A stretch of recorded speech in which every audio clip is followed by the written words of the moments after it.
The stagecoach rattled to a stop in front of the Fairplay, Colorado boarding house, just as the first snowflakes began to fall, and Katherine Sinclair stepped down onto frozen ground with nothing but a worn carpetbag and a heart full of shame she hadn't earned. Her aunt's letter had been brief and cold as the November wind, now biting through her thin traveling cloak. The family had decided it would be best if Katherine spent the winter away from Philadelphia, away from wagging tongues and pitying glances, away from the scandal that had attached itself to her name like a brand. Never mind that she had done nothing wrong.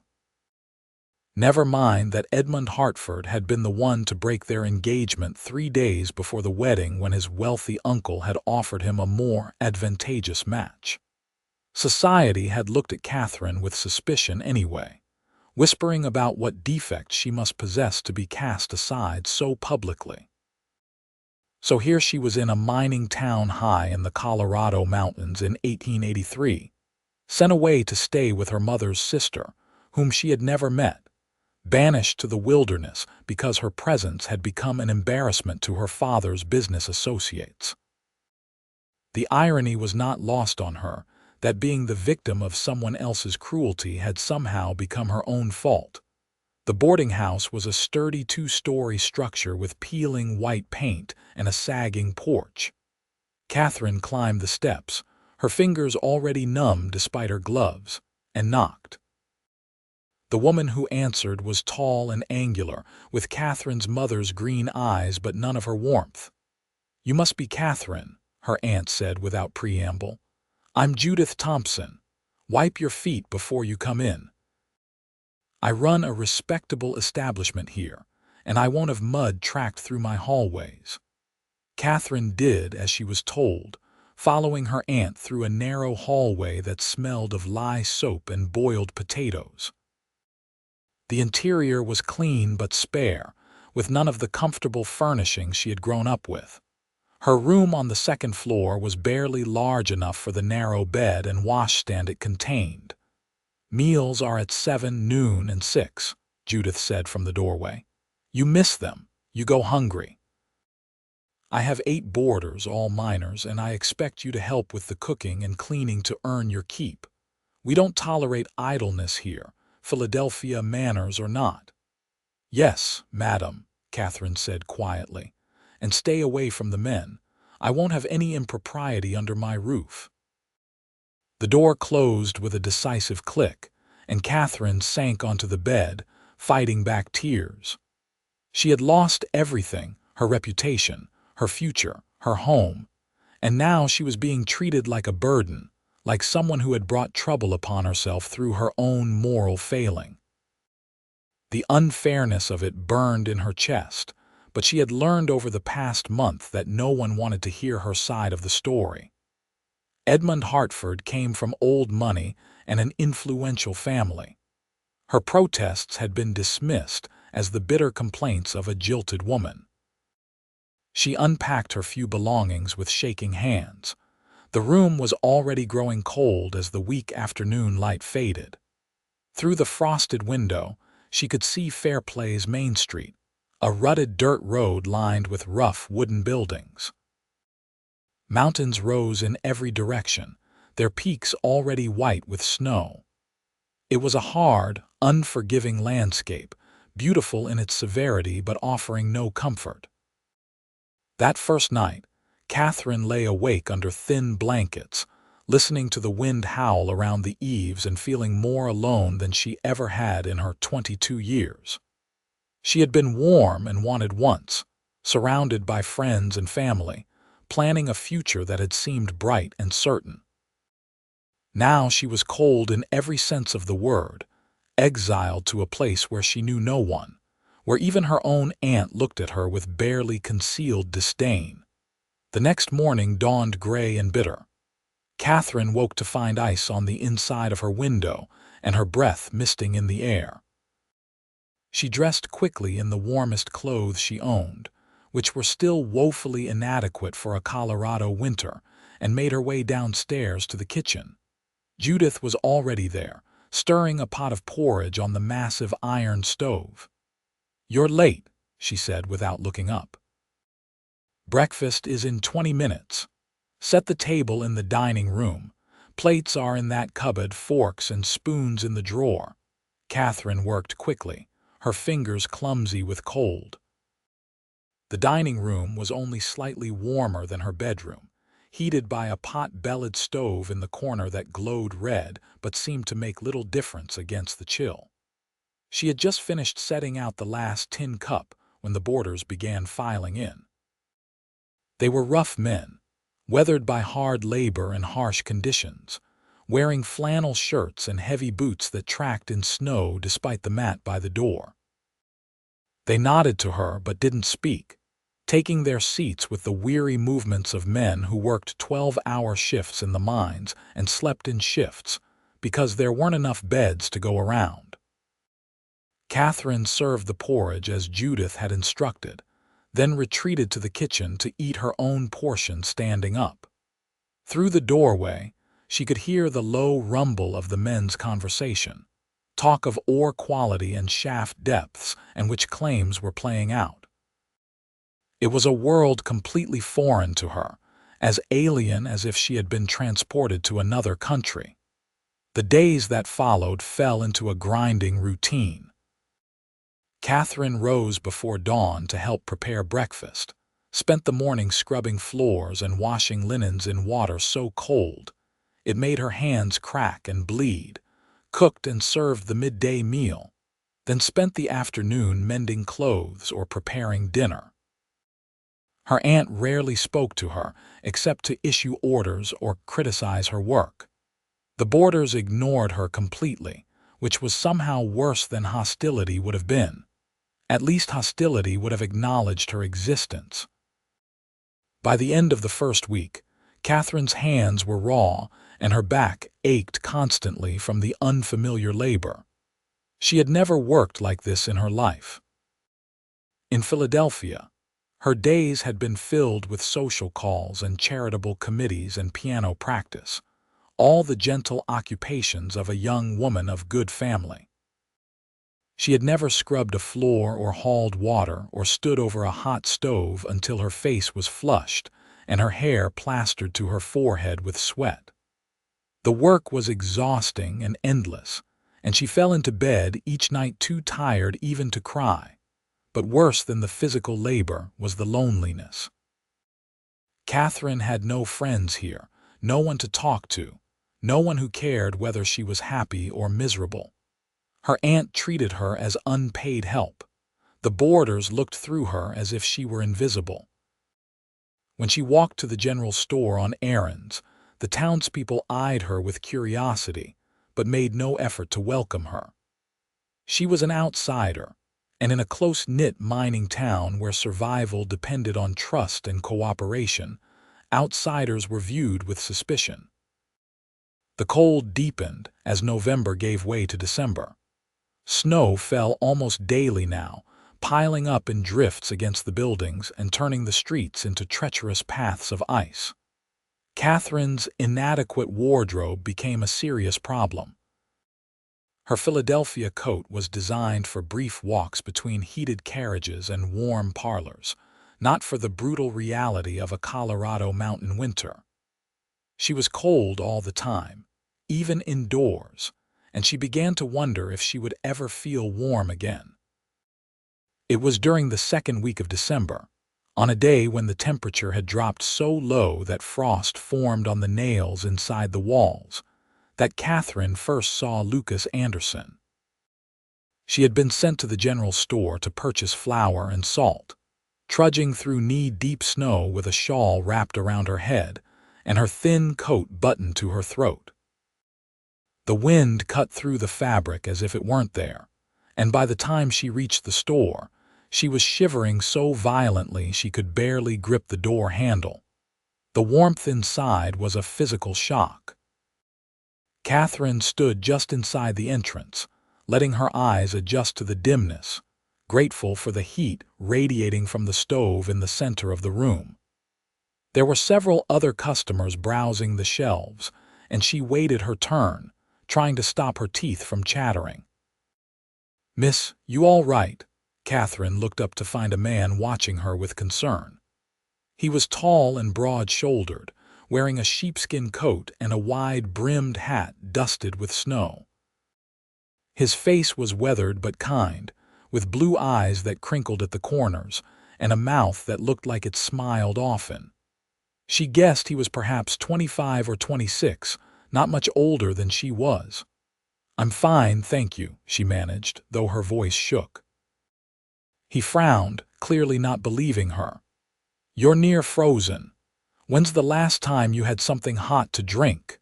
"This morning," Katherine said, which was true, though the weak tea she had gulped down at breakfast seemed like a lifetime ago. The man turned to the storekeeper.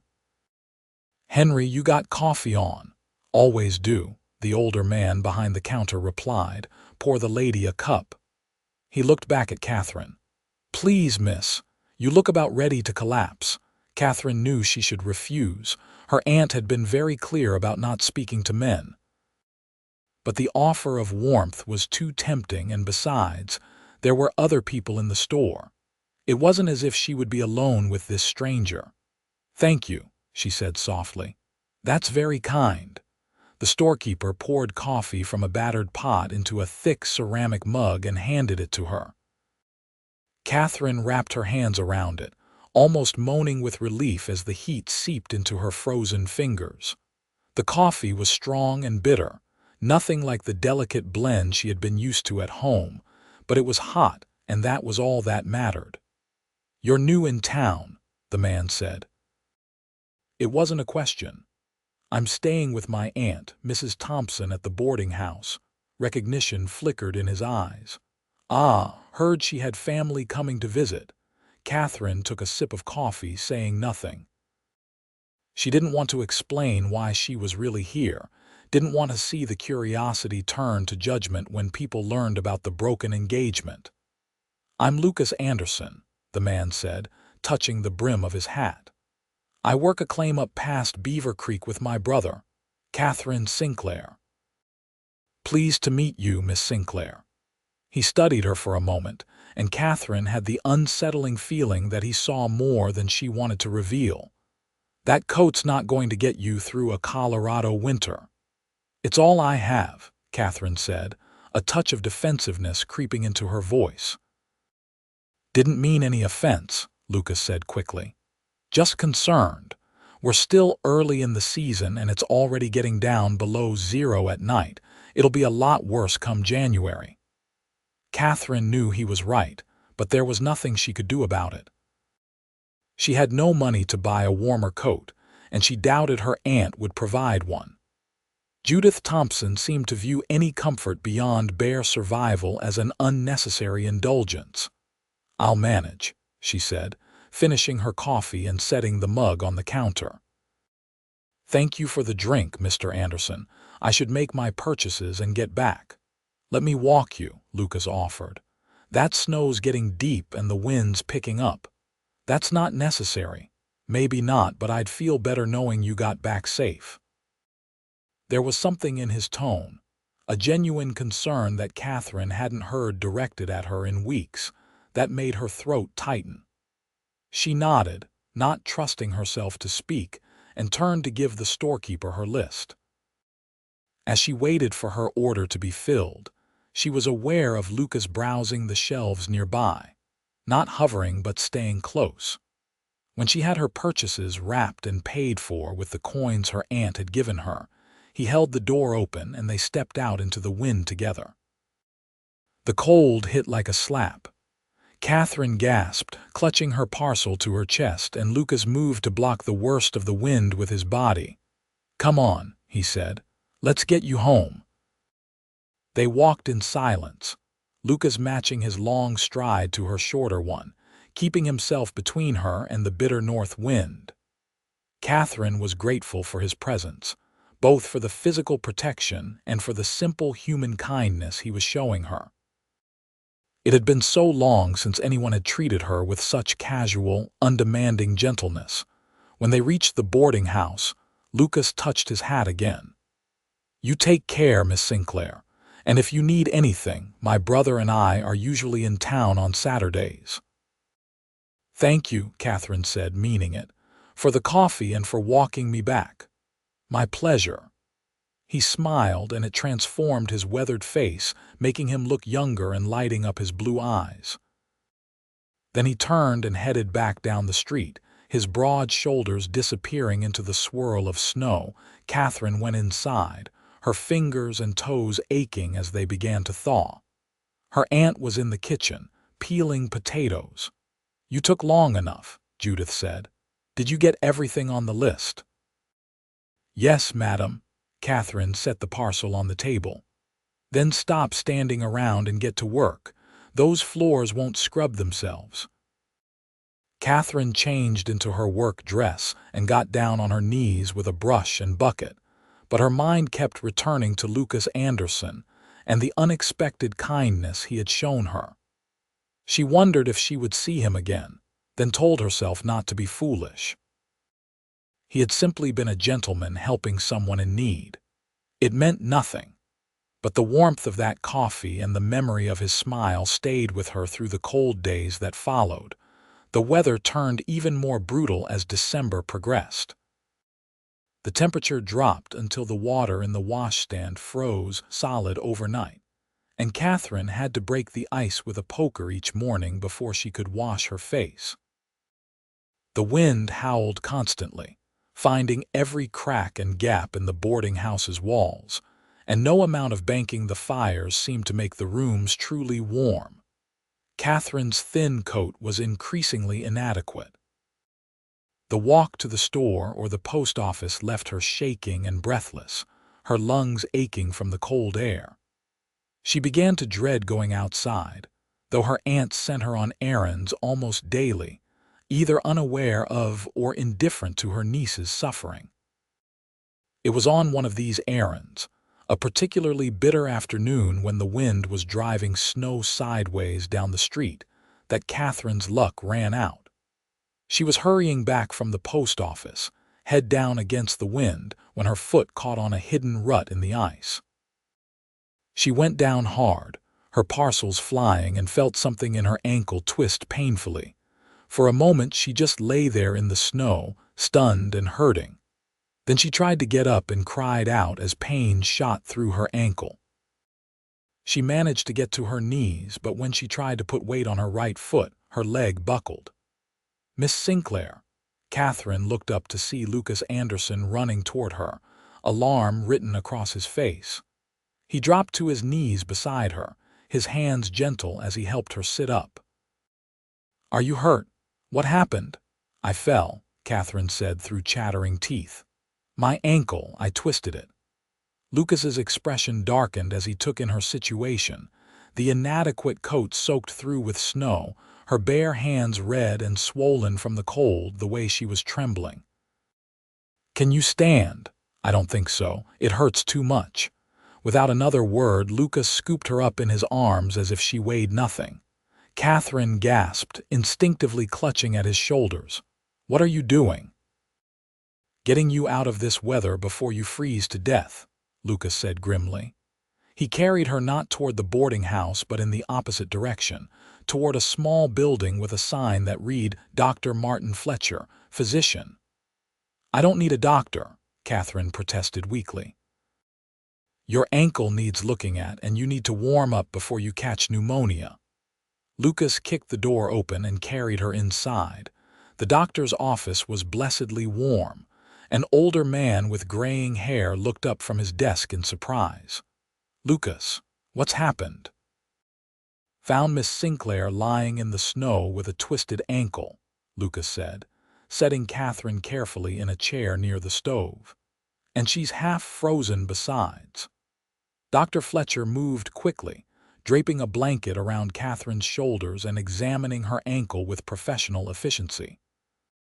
She winced as his fingers probed the swelling. "Not broken, thank the Lord, but it's a bad sprain," he announced. "You'll need to stay off it for at least a week. Keep it elevated and wrapped. I'll give you some liniment for the swelling." He looked at her pale face with concern. "And you need to get warmed up slowly. Too fast and you could make yourself sick." Katherine nodded, fighting tears. A week off her feet meant a week of not being able to do her chores, which meant a week of her aunt's anger and displeasure.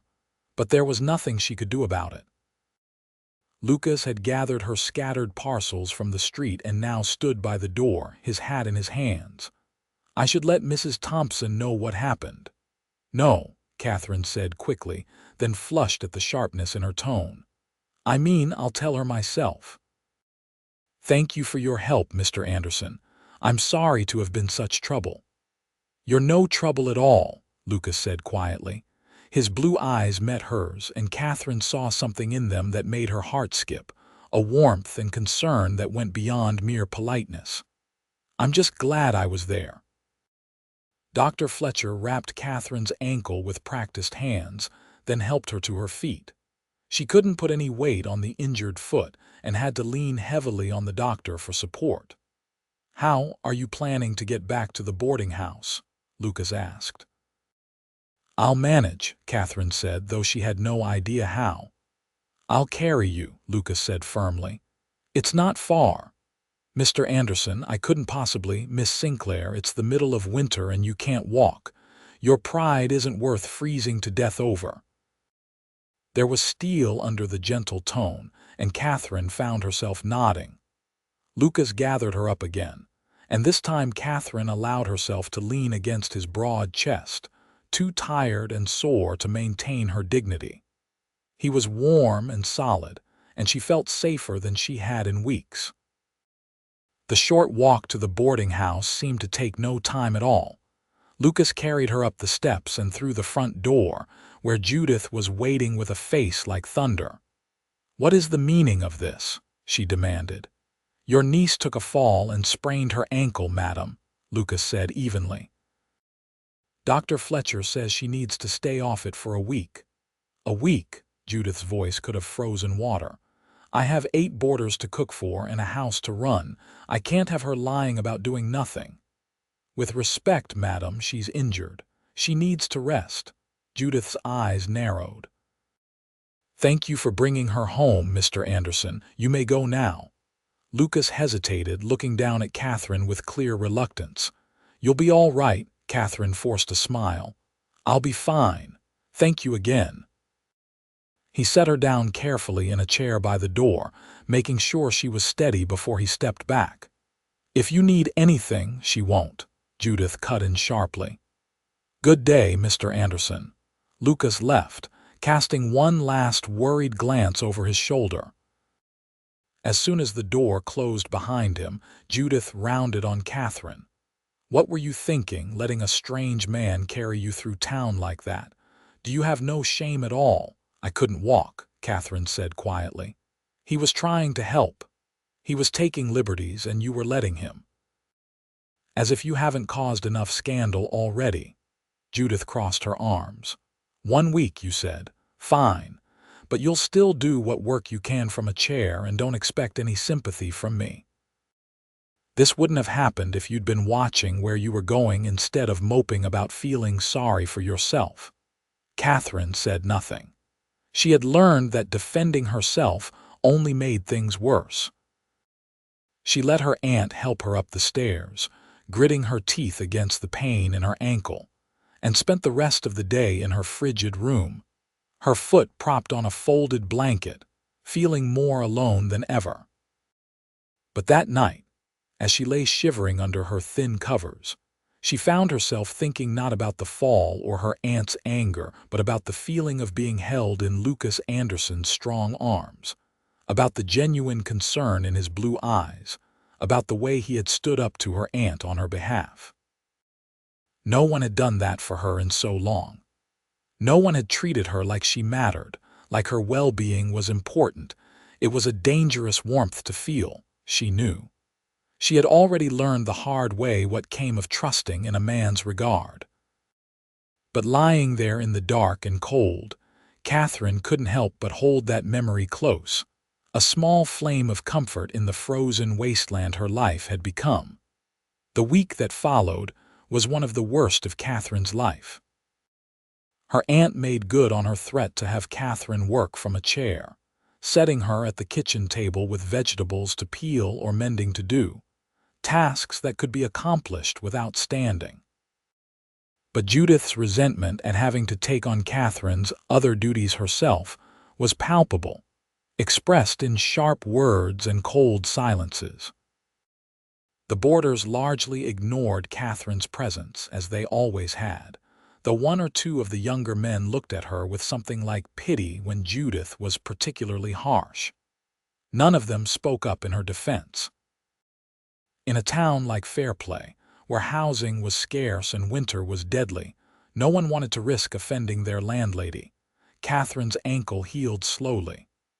The swelling went down and the bruising faded from purple to yellow-green, but it still ached, especially in the cold. "Doctor." Fletcher stopped by twice to check on her progress, and each time he frowned at the chill in the boarding house and the thinness of Catherine's clothes. "You need to keep warm while that ankle heals," he told her on his second visit. "Cold and damp are the enemy of injuries like this." Katherine thanked him but said nothing about how impossible his advice was to follow. Her room was like an icebox, and there was no money for extra coal or blankets. On Saturday of that week, there was a knock at the kitchen door. Judith answered it, and Katherine heard a familiar deep voice asking to speak with Mrs. Thompson's niece. "She's not receiving visitors," Judith said coldly. "I just wanted to make sure she's all right," Lucas Anderson's voice came. "It won't take but a minute." "My niece is fine and has no need of your concern. Good day." Judith closed the door firmly, and Katherine felt something twist in her chest. She hadn't realized how much she had been hoping to see him again until that hope was crushed. But the next day, Sunday, when Katherine was finally allowed to hobble downstairs for meals, she found a package waiting for her on the hall table. It was wrapped in brown paper and tied with string, and her name was written on it in a careful masculine hand. "What's this?" Judith demanded, appearing from the parlor. "I don't know," Katherine said honestly. "Open it." Katherine's fingers fumbled with the string, her heart pounding. Inside the paper was a thick wool coat, deep blue and lined with flannel, the kind of coat that could actually keep someone warm in a Colorado winter. Tucked into one pocket was a note. "Miss Sinclair," she read aloud, her voice shaking, "please accept this with no obligation. No one should have to freeze because of pride or circumstance. Respectfully, Lucas Anderson." Judith snatched the coat from Katherine's hands.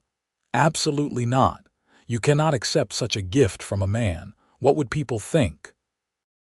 "They would think someone took pity on me because I was freezing to death in a coat meant for Philadelphia, not Colorado," Katherine said, surprised by the sharpness in her own voice. "You will return it immediately."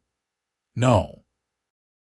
The word was out before Katherine could stop it, and she saw her aunt's eyes widen in shock. "No, I won't return it. Mr. Anderson is right. I need a proper coat, and I have no way to get one otherwise. If you're worried about propriety, I'll find a way to pay him back when I can, but I'm not giving it back just so you can maintain some pretense of respectability while I freeze." For a moment she thought her aunt would strike her. Judith's face turned red, her lips compressing into a thin line. "You ungrateful girl," she hissed. "I gave you a place to stay when your own family didn't want you, and this is how you repay me. By throwing my charity in my face and accepting gifts from strange men. You gave me a cold room and endless work, and have treated me like a shameful secret since the day I arrived," Katherine said, months of hurt and anger finally breaking free. "You've shown me nothing but contempt, and the only kindness I've received in this whole miserable town has been from Lucas Anderson, who at least has the decency to see me as a human being instead of a burden to be endured." Judith's hand did come up then, but Katherine caught her wrist. "Don't," she said quietly. "Please. I'm grateful for the roof over my head, truly I am. But I'm not a criminal and I'm not a sinner and I'm tired of being treated like one. I'll wear the coat. If you want me to leave because of it, I'll go. But I won't freeze to maintain appearances for people who have already judged me without knowing anything about me." Her aunt jerked her hand back, breathing hard. For a long moment they stared at each other, and Katherine saw something shift in Judith's expression, a flicker of what might have been recognition or even shame. "Keep the coat," Judith said finally, her voice tight. "But you owe that man nothing, do you understand? No visits, no walks, no conversations beyond common courtesy. I won't have more scandal attached to this family." "Yes, madam," Katherine said quietly. Judith turned and walked away, her back rigid. Katherine gathered up the coat with trembling hands and held it to her chest, breathing in the smell of new wool. It was warm and soft, and represented the first real kindness anyone had shown her since her whole world had fallen apart. The fact that it came from Lucas Anderson, a man she barely knew, should probably have made her wary. After all, she had thought she knew Edmund Hartford, had trusted him with her future, and look how that had turned out. But somehow this felt different. Lucas had asked nothing of her, expected nothing in return. He had simply seen someone in need and helped, with no strings attached. The note had made that clear. Katherine carried the coat up to her room and laid it on the bed, running her hands over the thick fabric. She would find a way to thank him properly, even if she had to defy her aunt to do it. Her ankle was strong enough by the following Saturday for her to walk to town, though she still had a slight limp. She wore the blue coat, and the difference it made was astonishing. For the first time since arriving in Fairplay, Katherine walked outside without the bone-deep cold that had become her constant companion. The coat kept the wind at bay and held her body's warmth close, and she felt almost human again. She had learned from the boarders' conversations that Lucas and his brother usually came to town on Saturdays to sell whatever gold they had panned during the week and to purchase supplies. So Katherine made an excuse about needing thread from the general store and set out, her heart beating faster than the cold walk warranted. Fairplay's Main Street was busy with the usual Saturday traffic, miners and cowboys and shopkeepers going about their business. Katherine walked slowly, scanning the faces, until she spotted Lucas's tall form coming out of the assay office with another man who could only be his brother. The resemblance was clear, though the brother was slightly shorter and his hair was darker. Both men had the weathered look of those who worked outdoors in all weathers, but there was something about Lucas, a steadiness and quiet strength that drew the eye. Katherine took a deep breath and walked toward them. Lucas saw her coming and stopped, his face breaking into a smile that made something warm unfurl in her chest. "Miss Sinclair," he said, touching his hat. "It's good to see you up and about. How's the ankle?" "Much better, thank you." Katherine was suddenly nervous, aware of the brother watching them with open curiosity. "I wanted to thank you for the coat. It's made all the difference, truly." "I'm glad," Lucas said simply. "You look warmer." "I am, but I can't just accept such a gift without repaying you." "Please tell me what I owe you." Lucas shook his head. "You don't owe me anything. I'm just glad you're not freezing anymore." "Mr. Anderson, please, I insist. And I insist that it was a gift, freely given." His blue eyes were kind but firm. "Though if you really want to repay me somehow, you could tell me you're doing all right. That Mrs. Thompson isn't working you too hard while you're still healing." Katherine wasn't sure what to say to that.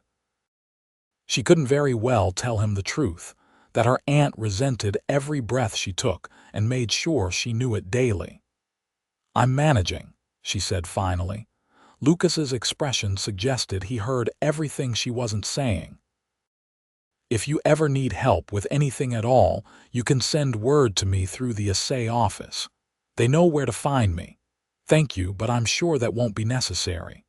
Nevertheless, Lucas glanced at his brother, who was making no effort to hide his interest in their conversation.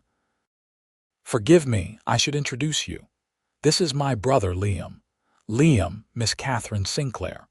"Pleasure to meet you, Miss Sinclair," Liam said with a grin that was decidedly more roguish than his brother's gentle smile. "So you're the lady Lucas has been fretting over." Lucas's ears turned red. "I haven't been fretting. You bought her a coat," Liam pointed out, "because she was freezing. And you've asked Doc Fletcher about her at least 3 times, just making sure she was healing properly." Katherine found herself fighting a smile despite her embarrassment. There was something endearing about Lucas's obvious discomfort and his brother's good-natured teasing. "Well, as you can see, I'm quite recovered," she said. "Thanks to your brother's kindness and Dr. Fletcher's care." "Glad to hear it," Liam said. "Lucas has a soft spot for folks in trouble. Always has, ever since we were kids." "That's enough, Liam," Lucas said, but there was affection in his tone. He looked back at Katherine. "Will you be in town long? Maybe I could buy you a cup of coffee if you have time." Katherine wanted to say yes more than she wanted almost anything, but she could already imagine her aunt's reaction if someone saw them together and reported back. "I shouldn't," she said reluctantly. "My aunt is expecting me back soon." Lucas nodded, though she saw disappointment flicker across his face. "Of course. Well, it was good to see you, Miss Sinclair. You take care of yourself. You too, Mr. Anderson, and thank you again for everything." Katherine walked away before she could change her mind, her thoughts in turmoil. She had felt something when talking to Lucas, a connection that went beyond gratitude for his kindness. The way he looked at her, really looked at her, as if she were someone worth seeing. The way he had defended her to her aunt, and made sure she had what she needed without making her feel like a charity case. It was intoxicating after weeks of being treated as invisible, or worse, as a shameful burden. But she had been down this road before. She had believed in Edmund Hartford's regard, had trusted in his promises, and had been left humiliated and heartbroken. How could she trust her own judgment now? How could she risk her heart again when it was still so bruised from the last betrayal?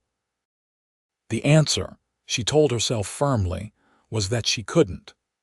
Lucas Anderson might be kind, might even be attracted to her, but that didn't mean anything would come of it.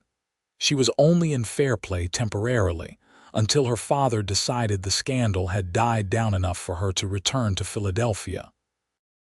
Getting involved with anyone, especially a gold prospector who lived hand-to-mouth in the mountains, would be foolish in the extreme. So Katherine returned to the boarding house and threw herself into her work, trying not to think about blue eyes and gentle smiles, trying not to feel the loss of something she had never really had to begin with. But Lucas Anderson proved difficult to forget. Over the weeks that followed, Katherine found herself watching for him whenever she was in town, her heart lifting foolishly whenever she caught sight of his tall form.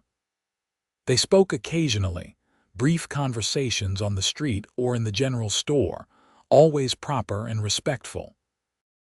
Lucas never pushed for more than she seemed willing to give, but his eyes held a warmth that made her feel seen in a way she hadn't experienced in far too long. Christmas came and went with little fanfare. Judith allowed the boarders a day off and served a slightly nicer dinner than usual. But there was no tree or decorations, no presents or celebration. Katherine spent the day thinking of past Christmases with her family, the warmth and laughter and love that had once seemed so permanent and now felt like a dream from another life. The new year of 1884 arrived in a blast of Arctic wind and snow that lasted for 3 days straight. Fair play was cut off from the rest of the world, the roads impassable, and Katherine spent those days in a strange suspended state, watching the snow pile higher and higher outside her window and wondering if winter would ever end. When the storm finally broke, Lucas appeared at the boarding house door with his brother, both of them looking haggard and worn. They had been trapped at their claim, Lucas explained to Judith, and had nearly run out of food before the weather cleared enough for them to make it to town. They were looking for a room for a few days while they restocked their supplies and rested. Judith, who never turned down paying customers, showed them to a room on the second floor, just down the hall from Catherine's.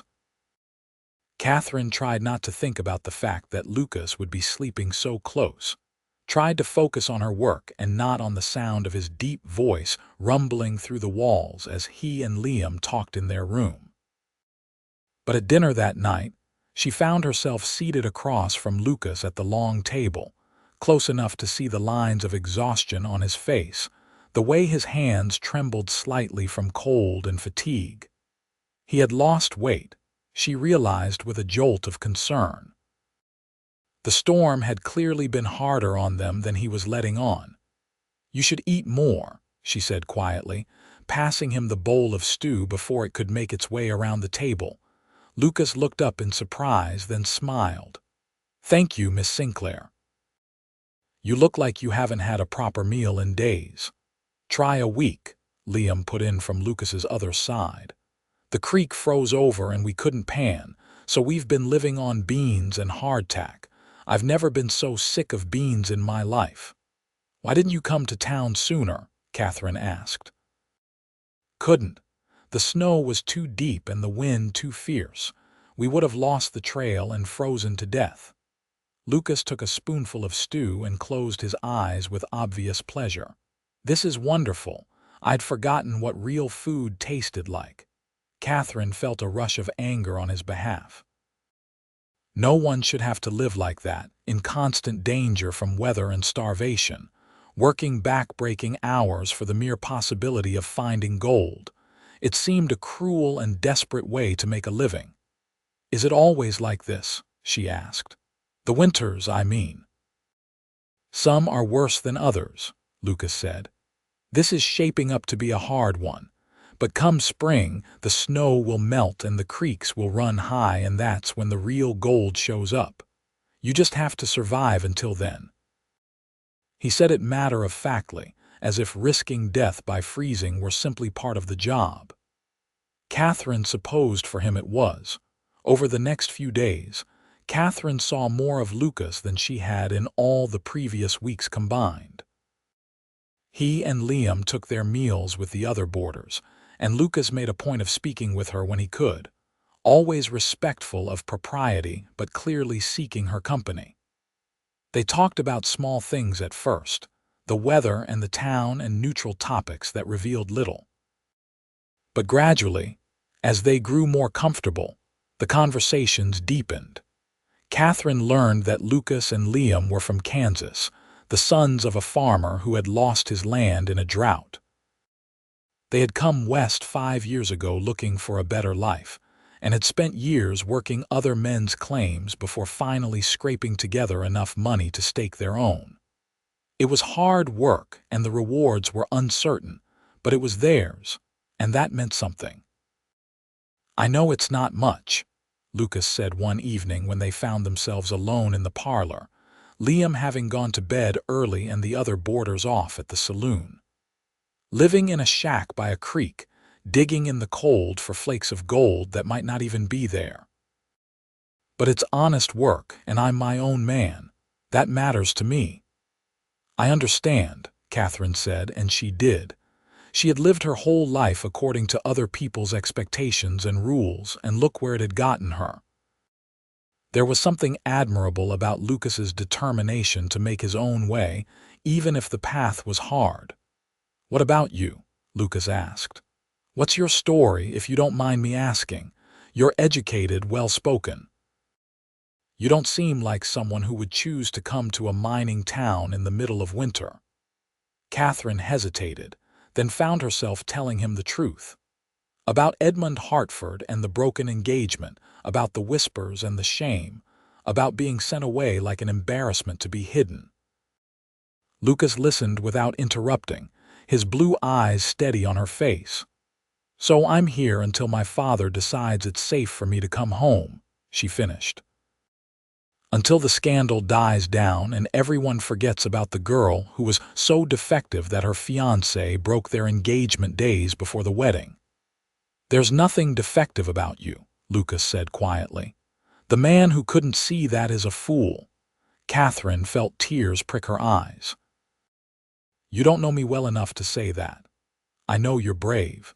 You came all the way out here to a strange place, and you've survived your aunt's coldness and Colorado's winter, and you're still standing. That takes strength. Lucas leaned forward, his expression earnest. And I know you're kind.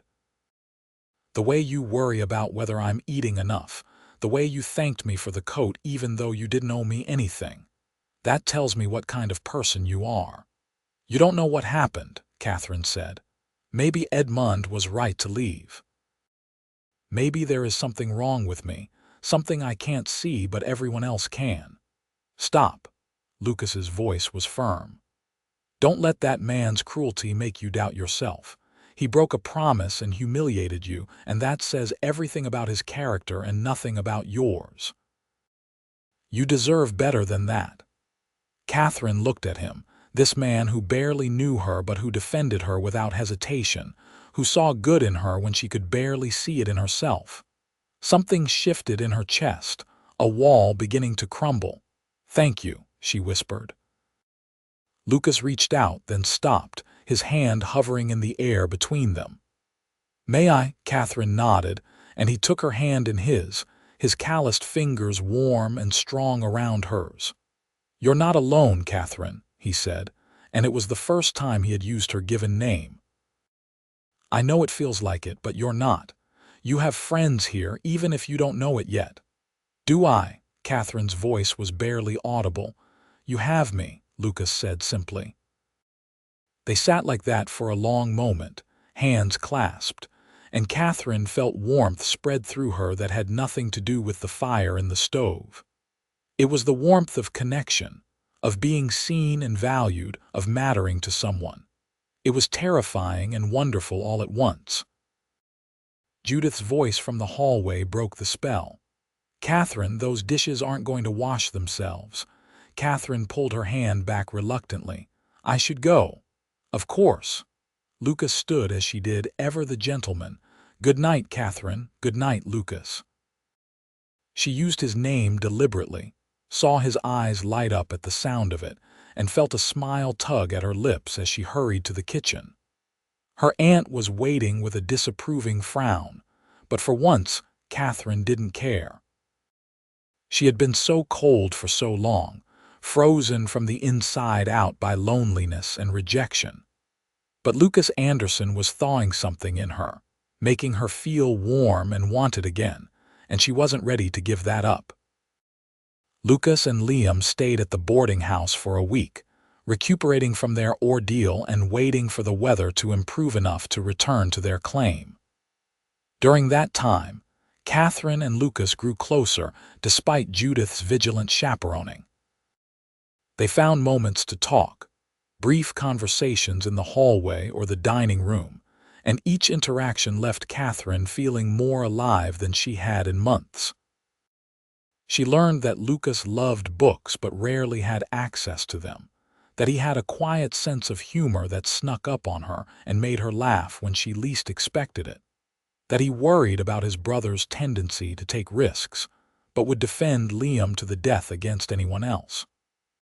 She learned that he was thoughtful and patient, that he chose his words carefully and meant them when he spoke. And Lucas learned about her, drawing out stories of her childhood in Philadelphia, her love of music and art, her dreams of travel that had been curtailed by the expectations placed on young ladies of good family. He listened as if every word mattered, and Katherine found herself opening up in ways she never had with Edmund, who had always seemed more interested in her family's connections than in her as a person. On the last night before Lucas and Liam were to return to their claim, Katherine found herself unable to sleep. She wrapped a shawl around her shoulders and crept downstairs, thinking to sit by the banked fire in the parlor for a while. But when she reached the bottom of the stairs, she found Lucas already there, staring into the glowing coals. "Couldn't sleep?" she asked softly. He looked up with a start, then relaxed when he saw who it was. "No, too much on my mind. May I join you, please?" Katherine sat in the chair across from him, tucking her cold feet under her. The house was quiet around them, everyone else long asleep. "Are you worried about going back to the claim?" she asked. "A little," Lucas admitted. "Liam wants to push farther up the creek, into territory we haven't explored yet. He thinks there might be a richer vein there, but it's more isolated, harder to get out if we get trapped by another storm." "Is it worth the risk?" Lucas was quiet for a moment. "A month ago I would have said yes without hesitation. We came here to find gold, to make something of ourselves. The risk is part of it." He looked at her, his eyes reflecting the firelight. "But now I find myself thinking about what could happen if we get snowed in again, if we don't make it out. And I realize I have more reasons to survive than I did before." Katherine's heart was pounding. "What do you mean?"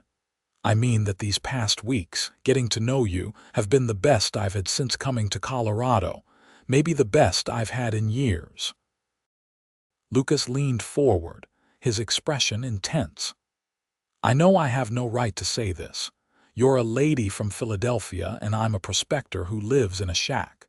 You're educated and refined, and I spend my days up to my knees in freezing water hoping to find enough gold to keep from starving. But I can't let you go without telling you how I feel. Lucas, I'm falling in love with you, Katherine. Maybe I already have fallen. And the thought of going back up that mountain and not seeing you every day, not hearing your voice or your laugh, it's harder than facing down any blizzard." He ran a hand through his hair, looking suddenly vulnerable. "I don't expect you to feel the same way. I know you've been hurt, and I know you deserve better than what I can offer. But I needed you to know. I needed to be honest." Katherine's breath caught. Every instinct told her to protect herself, to pull back, to not risk her heart again. But looking at Lucas, seeing the sincerity in his eyes, feeling the warmth that spread through her chest whenever he was near, she knew it was already too late for caution. "I feel it too," she whispered. "I've been trying not to, trying to tell myself it was just gratitude or loneliness, but it's more than that. When I'm with you, I feel like myself again, like I matter." Lucas was out of his chair in an instant, kneeling beside hers, taking her hands in his. "You do matter. You matter so much." "I'm afraid," Katherine admitted. "I was so sure about Edmund and I was so wrong. How can I trust this feeling? How can I trust myself?" "You can't be sure," Lucas said gently. "Love is always a risk, but I can promise you this. I will never lie to you. I will never make promises I don't intend to keep. And I will never, ever make you feel like you're not enough exactly as you are." His grip tightened on her hands. "I'm not a wealthy man, Katherine. I may never be. All I can offer you is honesty and hard work and a heart that's yours if you want it. But I swear to you, if you give me a chance, I will spend every day trying to make you happy." Katherine looked into his eyes, so blue and earnest, and felt the last of her resistance crumble. Maybe this was foolish. Maybe she would regret it. But for the first time since Edmund had destroyed her faith in love, she felt a spark of hope. "I want to give us a chance," she said. "I don't know how it will work, with you at the claim and me here with my family expecting me back in Philadelphia eventually, but I want to try." The smile that spread across Lucas's face was like sunrise after a long night. "That's all I need to hear." He raised her hands to his lips and kissed them, a gesture so tender it made Katherine's eyes sting with tears. Then he stood, pulling her up with him, and for a moment they just stood there, hands clasped, looking at each other. "I should go back upstairs," Katherine said reluctantly. "Before someone finds us, I know." But Lucas didn't let go of her hands. "One more thing." While I'm gone, if you need anything at all, you send word through the assay office. Promise me." "I promise. And when I come back to town, may I call on you, properly I mean, so everyone knows my intentions are honorable." Katherine thought of her aunt's reaction and winced. "That might not be wise. Judith already disapproves of you giving me the coat." "I don't care what she thinks," Lucas said firmly. "I care about you and I want to court you the right way. Let her disapprove if she wants. I have nothing to hide and nothing to be ashamed of." His confidence bolstered her own. "All right, yes, you may call on me." Lucas kissed her hands again, then reluctantly released her. "Good night, Katherine. Sleep well." "Good night, Lucas. Please be safe." She hurried upstairs before her courage could fail, before she could do something reckless like kiss him the way she desperately wanted to. In her room, she pressed her hands to her burning cheeks and let herself smile, really smile, for the first time in months. She was falling in love with a gold prospector, a man her father would probably dismiss as beneath her, a man who could offer her none of the security and status that Edmund Hartford had represented. But Lucas made her feel warm and wanted and valued, and right now that was worth more than all the security in the world. Lucas and Liam left at dawn, their packs loaded with supplies, heading back up into the mountains. Katherine watched from her window as they disappeared into the gray morning and felt a pang of fear for their safety. But along with the fear was something else, a fluttering anticipation at the thought of seeing Lucas again, of continuing whatever was beginning between them. The weeks that followed were long and cold. February brought more snow and temperatures so low that the miners joked grimly about spitting and hearing it freeze before it hit the ground. Katherine worked through it all, her hands raw despite the salve she made from rendered fat and herbs, her back aching from endless labor. But she had Lucas's letters to sustain her. He wrote to her every week, sending the letters to town with miners who were heading in for supplies. They were simple letters, telling her about the work he and Liam were doing, the small triumphs and frustrations of their days, the beauty of the mountains despite the harsh conditions. But woven through the practical details were words of affection and encouragement that Katherine treasured, reading them over and over until she had them memorized. She wrote back when she could, brief notes that she gave to the storekeeper to pass along. She told Lucas about life at the boarding house, about the books she borrowed from Dr. Fletcher and read by candlelight in her freezing room, about the small kindnesses she tried to show the exhausted miners who boarded with her aunt. She didn't tell him how difficult things had become with Judith, who had noticed the letters and made her displeasure clear, or how isolated she still felt in a town that had never quite accepted her. She didn't want to worry him when there was nothing he could do. But Lucas seemed to read between the lines anyway. His letters grew more frequent, more concerned, and in early March he appeared at the boarding house unannounced, his face haggard and his eyes searching. "I had to see you," he said when Katherine answered the door, shock and joy warring in her chest. "I know I said I'd wait until we came to town for supplies, but I couldn't. I kept thinking about you here, and I needed to know you were all right." "I'm fine," Katherine said, though she knew it was a lie the moment the words left her mouth. Lucas studied her face, taking in the dark circles under her eyes, the way her dress hung looser than it had, the raw chapping on her hands. His jaw tightened. "No, you're not. Katherine, what's going on?" "Nothing, truly, it's just been a hard winter." Katherine glanced over her shoulder, conscious that her aunt could appear at any moment. "You shouldn't have come all this way just for me. It's not safe." "You're worth any risk," Lucas said quietly. "Let me take you somewhere we can talk, please." Katherine knew she should refuse, knew Judith would be furious if she found out. But she was so tired of being cold and alone, and Lucas was here, solid and real and concerned about her. She grabbed the blue coat he had given her and stepped outside. They walked to the edge of town, to a small outcropping that overlooked the valley. The view was stunning, mountains rising in every direction, their peaks brilliant white against the blue sky. But Katherine barely noticed, too aware of Lucas beside her, his presence both comforting and unsettling. "Tell me the truth," he said.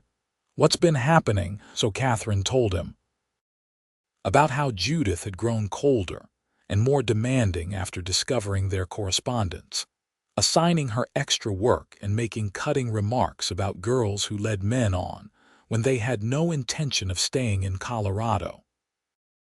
About how the boarders had started looking at her with speculation after Lucas's visits, and how one of them had made an improper suggestion that she had barely managed to deflect. About how she was so tired all the time, bone-deep exhausted in a way that sleep didn't fix, and how she had started to wonder if she could survive until spring. Lucas listened with growing anger, his hands clenching into fists.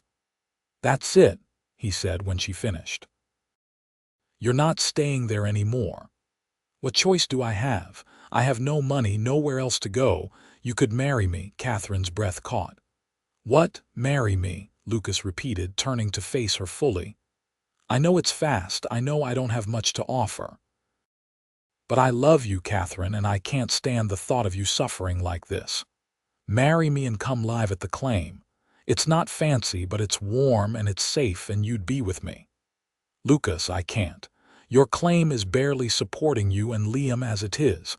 Adding another person will manage. We always do."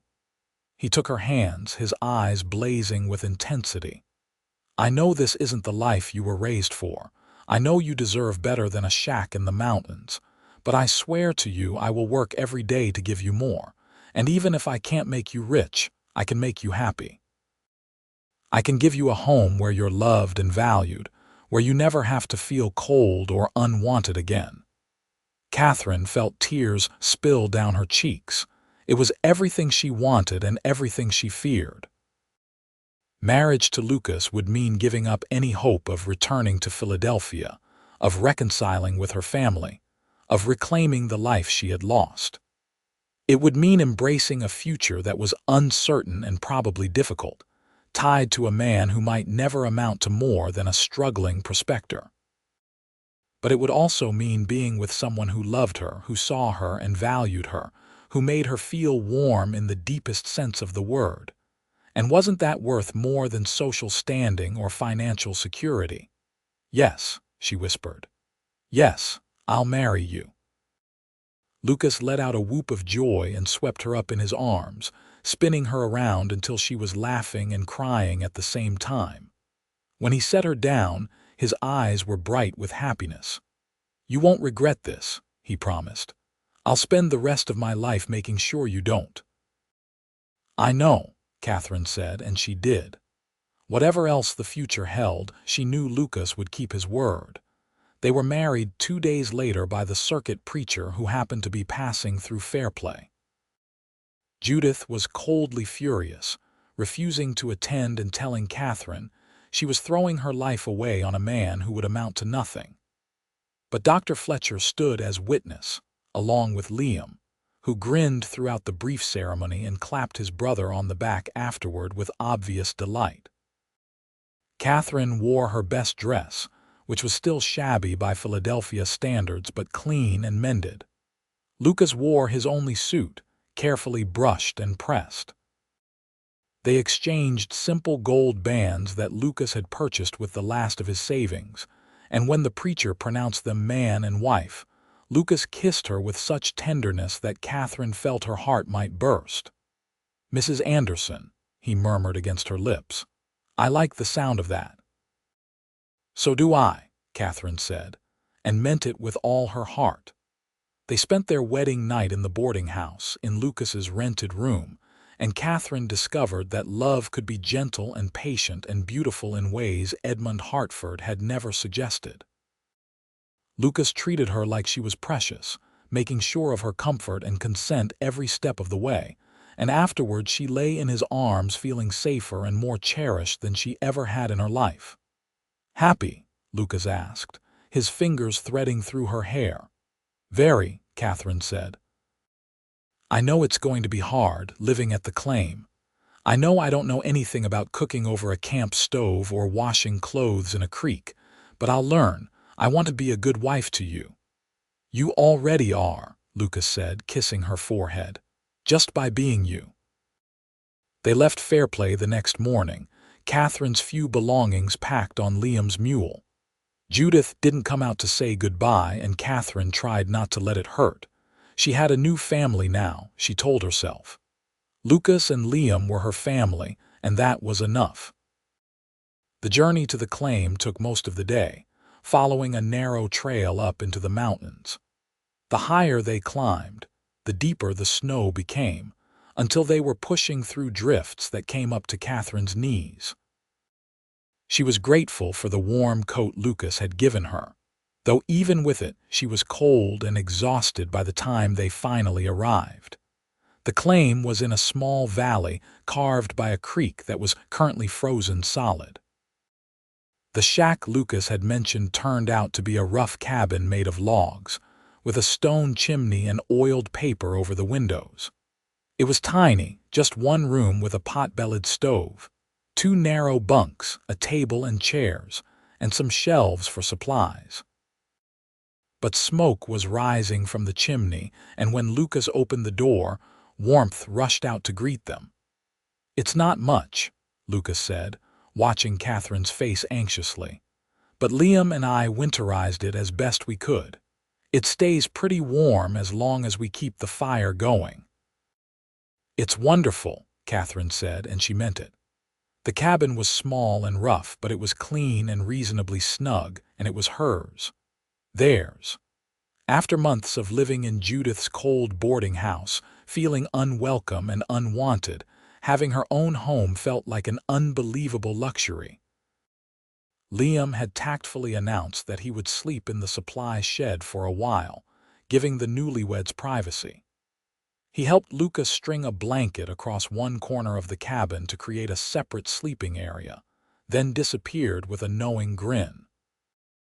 That night, Katherine lay in her husband's arms in the narrow bunk, listening to the wind howl outside and the fire crackle in the stove, and felt a peace she hadn't known in months. Lucas's warmth surrounded her, his steady breathing a comfort in the darkness. "No regrets," he murmured sleepily. "None," Katherine said. "This is exactly where I want to be." And it was true. She had been sent away in the coldest season, exiled and shamed, frozen from the inside out by loneliness and rejection. But Lucas had made her warm again, had made her feel wanted and valued and loved. Whatever hardships lay ahead, they would face them together. And that was worth everything. Life at the claim was indeed hard, but it was also surprisingly fulfilling. Katherine learned to cook over the pot-bellied stove, to wash clothes in frigid creek water when the weather permitted, to mend torn clothing and stretch supplies when money was tight. She learned to pan for gold, though her fingers quickly grew too numb to be effective, and to help Lucas and Liam with the back-breaking work of sluicing and digging. The work was exhausting, and the conditions were primitive, but Katherine found herself happier than she had been in years. She woke each morning to Lucas's smile and fell asleep each night in his arms. She laughed with Liam over simple meals and learned to appreciate the stark beauty of the mountains. She discovered that she was stronger than she had ever imagined, capable of enduring hardship without breaking. And slowly, as winter gave way to spring, the claim began to pay off. The creek thawed and ran high with snowmelt, bringing down gold from somewhere higher in the mountains. Lucas and Liam found a good vein and worked it carefully, and by the time the wildflowers began to bloom in the valley, they had accumulated enough gold to make a real difference. "We could expand," Lucas said one evening in late May, sitting at the table with Katherine and going over their earnings. Maybe hire some help, work the claim more efficiently. Or we could save it, Katherine suggested. Build a real house, maybe start thinking about the future. Lucas looked at her, his eyes warm. What kind of future are you thinking about? Katherine felt herself blush. Well, this cabin is fine for 3 people, but if our family were to grow, we might need more space. Understanding dawned in Lucas's face, followed by joy. Katherine, are you saying, I think so? I'm not certain yet, but I think I might be expecting. Lucas let out a shout that brought Liam running from the supply shed, convinced something was wrong. When he learned the news, he whooped and grabbed Katherine in a careful hug. I'm going to be an uncle. Lord, Lucas, you don't waste time, do you? Lucas couldn't stop grinning.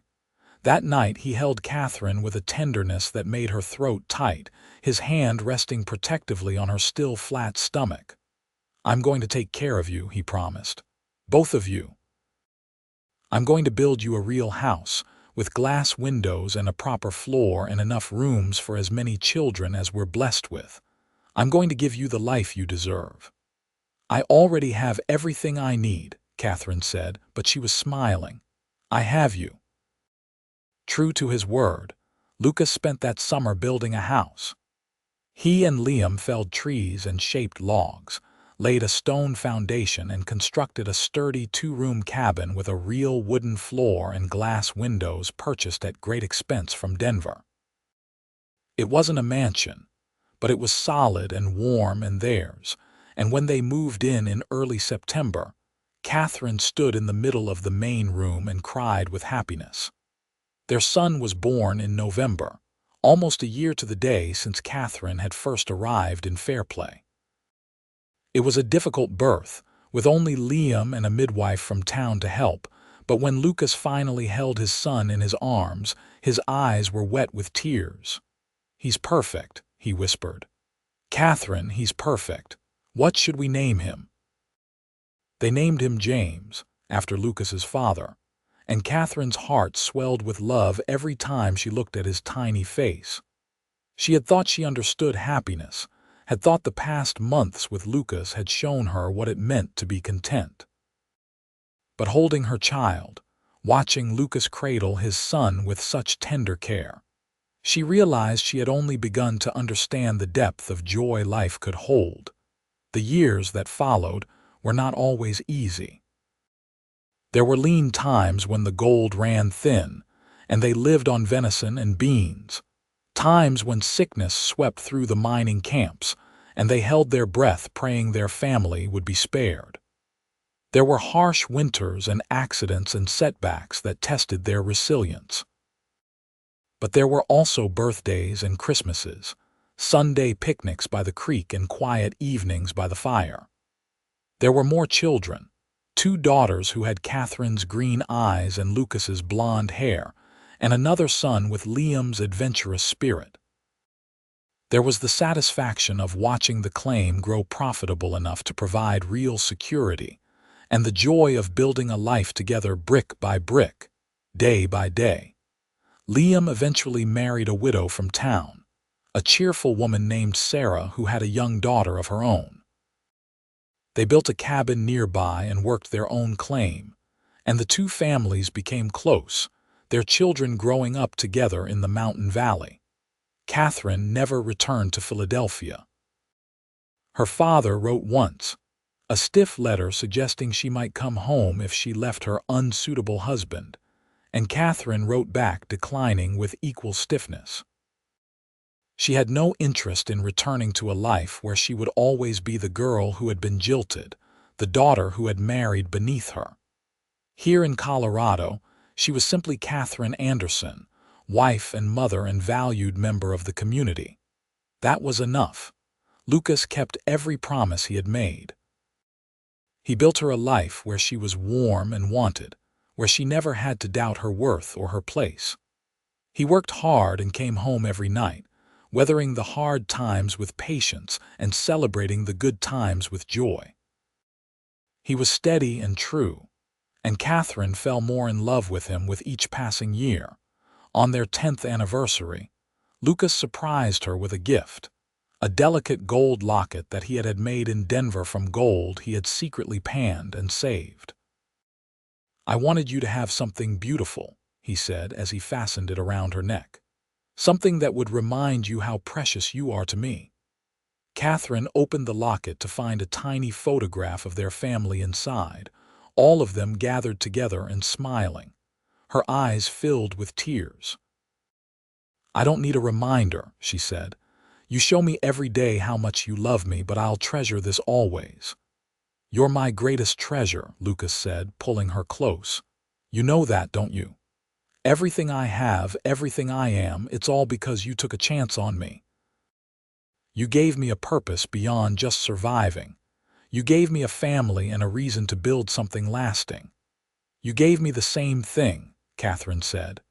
"When I came to Colorado, I was so cold, Lucas, not just from the weather, but from the inside out. I felt like I would never be warm again, never be wanted or valued. And then you saw me. You made me feel like I mattered, like I was worth fighting for. You saved me." "We saved each other," Lucas said, and kissed her with all the tenderness and passion of their first kiss and all the depth and richness of 10 years of shared life. Their children grew and thrived. James became a teacher, moving to Denver but visiting often with his wife and children. Their eldest daughter married a rancher and settled nearby, while the younger daughter showed a talent for music and studied piano with a teacher in Fairplay. Their youngest son stayed on the claim, working alongside Lucas and learning the business with the intention of taking it over one day. As Katherine grew older, she sometimes thought about the girl she had been when she first stepped off that stagecoach in Fairplay, cold and frightened and alone. She had been sent away in disgrace, exiled to the wilderness, and she had thought her life was over. But in reality, it had just been beginning. The heartbreak and hardship had led her to Lucas, to a love deeper and truer than anything she had known before. The cold had taught her to appreciate warmth. The loneliness had shown her the value of belonging. She had been stripped of everything she thought defined her, her social standing and her planned future, and her certainty about who she was. And in losing it all, she had found something far more valuable. She had found herself. And she had found a partner who loved her not for what she represented or what connections she could provide, but simply for who she was. Lucas had seen her at her lowest, frightened and frozen and broken, and he had chosen her anyway. He had given her warmth when she needed it most, and together they had built a life filled with love and purpose and joy. On a warm summer evening many years after that first cold winter, Katherine sat on the porch of their home, watching the sun set over the mountains. Her hair was silver now, and her hands were gnarled from years of hard work, but her heart was full. Lucas came out to join her, moving more slowly than he once had but still steady and strong. He sat beside her and took her hand, their fingers intertwining with the ease of long practice. "What are you thinking about?" he asked. "How lucky I am," Katherine said. "How blessed we've been." "I'm the lucky one," Lucas said. "I'm the prospector who struck gold twice, once in the creek and once when you agreed to marry me, and you were by far the better find." Katherine laughed and leaned her head on his shoulder, breathing in the familiar scent of him, feeling the warmth of his presence beside her. Their grandchildren's laughter drifted from inside the house where they were playing, and the evening air was sweet with the smell of pine and wildflowers. She had been sent away in the coldest season, but she had found her way home, not to Philadelphia, but to this place, this life, this man who had made her feel warm and wanted again. And in the end, that had made all the difference. The mountains rose around them, eternal and unchanging, and Katherine knew that when her time came to leave this world, she would do so with no regrets. She had lived fully and loved deeply. She had raised children and built a home and created a legacy of warmth and kindness that would outlast her. She had been frozen once, but Lucas Anderson had thawed her heart and taught her to feel again.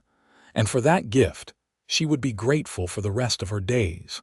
As the stars began to appear in the darkening sky, Lucas pressed a kiss to her silver hair. "I love you, Katherine Anderson," he said. "Today and always." "And I love you," Katherine replied, squeezing his hand. "My cowboy, my heart, my home." They sat together in the gathering dusk, surrounded by the evidence of the life they had built, the warmth of their love as constant and enduring as the mountains themselves. And Katherine knew, with absolute certainty, that she was exactly where she was meant to be.